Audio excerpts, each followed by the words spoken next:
blood shrimp make a fantastic addition to the home aquarium. They're extremely bright red bodies with the white legs extremely eye-catching.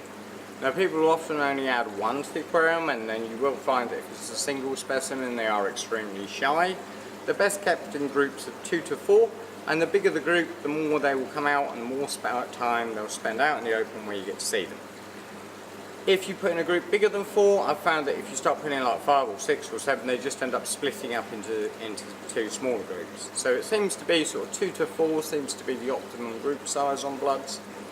When they're in the aquarium they can all live together quite happily, they'll all sit next to each other. If you ever need to move them however, bag them all individually, because if you do put 2 in a confined space together, they will quite often rip each other apart quite quickly.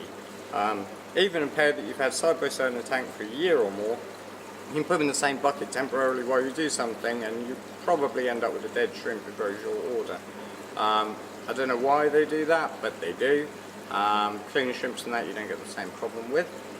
But blood shrimps are in the home aquarium, they're pretty tough, they're pretty durable. You can keep them with a lot of the smaller puffers and dwarf morays and stuff that can be risky with shrimps, but blood shrimps are so big and so well armoured that they'll stand up to quite tough things. Obviously that's adult ones, you know, little half-inch or 1-inch ones, so you've got to be a little bit more careful. They're quite long-lived as well, 2 or 3 years is not unusual. You get the odd one going up to 4 or 5 even.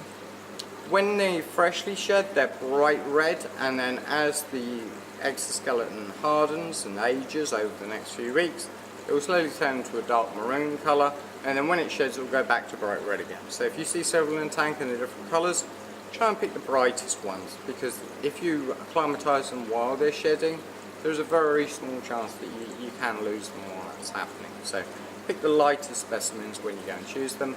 Also, blood shrimps being inverts need to be acclimatised really slowly, so make sure you check out our other video on how to acclimatise inverts.